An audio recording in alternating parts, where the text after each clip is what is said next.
Olá, hoje vamos conversar um pouco sobre o recurso de embargos de declaração.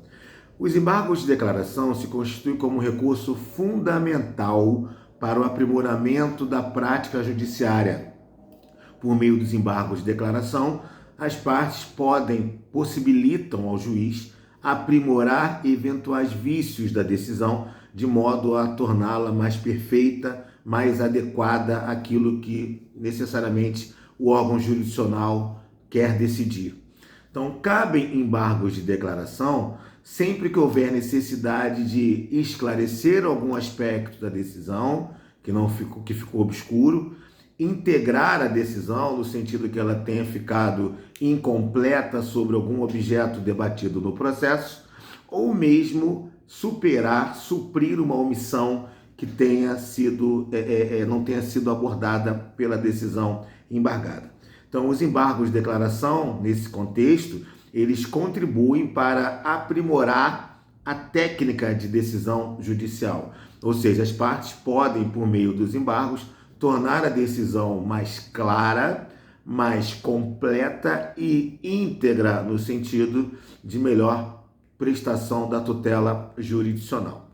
Nos termos do artigo 1022 do Código de Processo Civil, os embargos de declaração são cabíveis sempre que sentença, acórdão ou decisão interlocutória for obscura, omissa ou contiver erro material.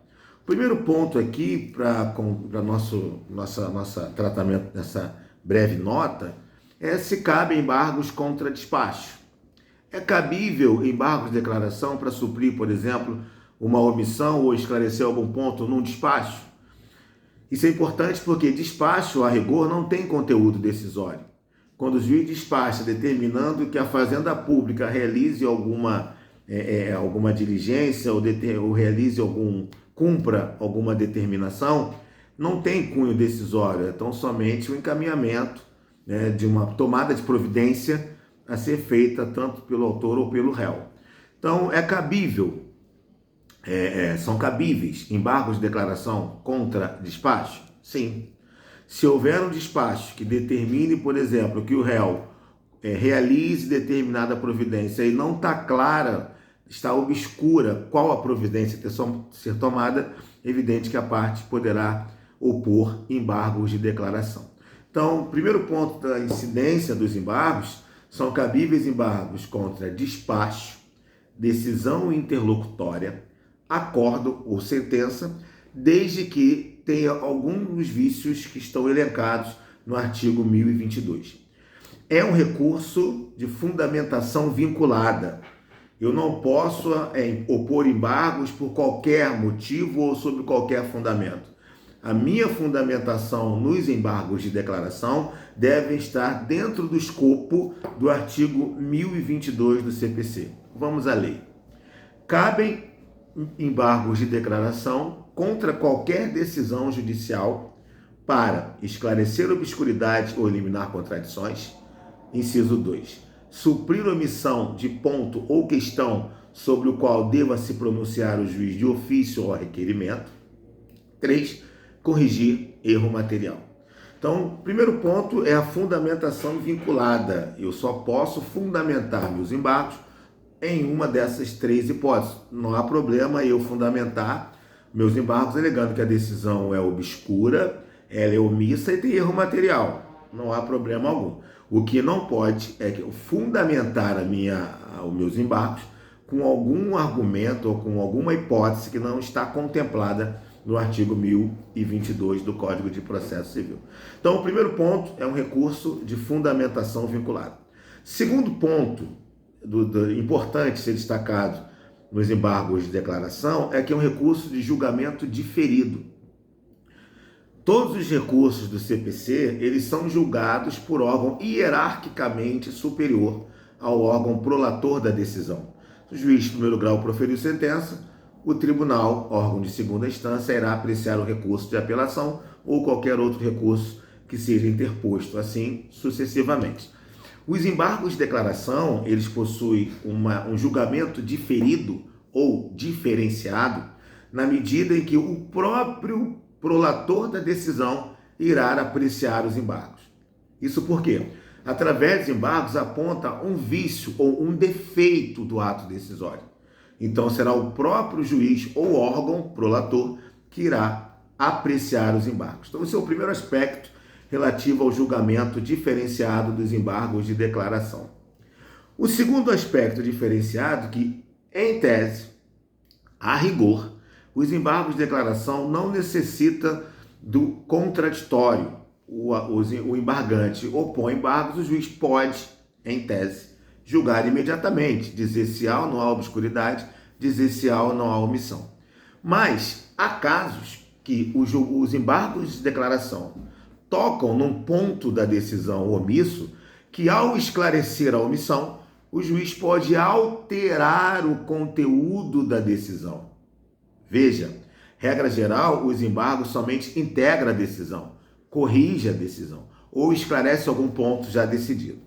Mas, ao suprir a omissão, o órgão julgador alterar o conteúdo da decisão, aí ele terá que intimar a parte contrária antes do julgamento para que a parte contrária possa se manifestar. É um contraditório que será realizado mediante ao provável resultado dos embargos. Vamos a um exemplo bem simples.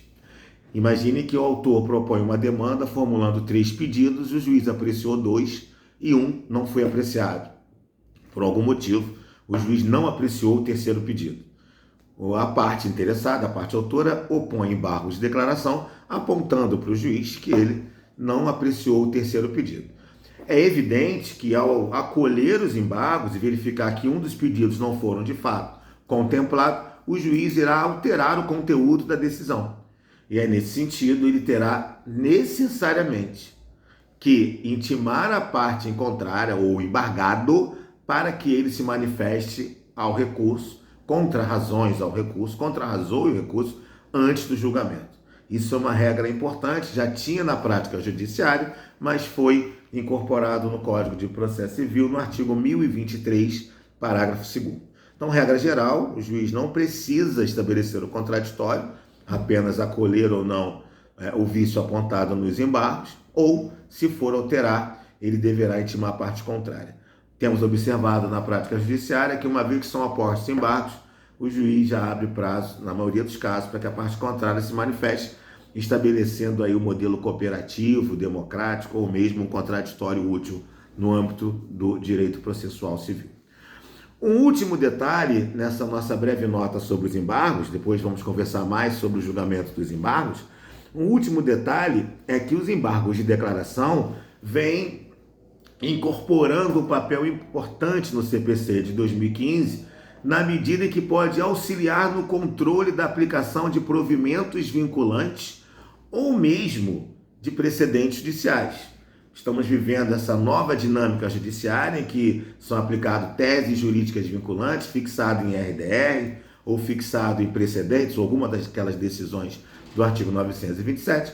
Então, os embargos ele tem agora essa função de permitir o maior controle da aplicação dessas teses vinculantes. O artigo 1022, parágrafo único, diz o seguinte: considera-se omissa a decisão que deixe de se manifestar sobre tese firmada em julgamento de casos repetitivos ou incidente de assunção de competência aplicável ao caso sob julgamento. Inciso 2.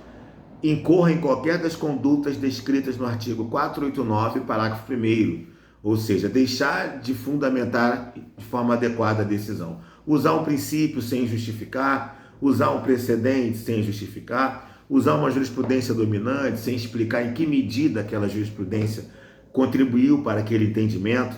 Ou seja, os embargos de declaração se tornaram, por assim dizer, uma técnica importantíssima para as partes controlarem a aplicação do modelo de provimento vinculante ou de precedentes judiciais proposto pelo artigo 927 do CPC. Então, é fundamental compreendermos profundamente o escopo dos embargos de declaração. Grande abraço e até a nossa próxima conversa.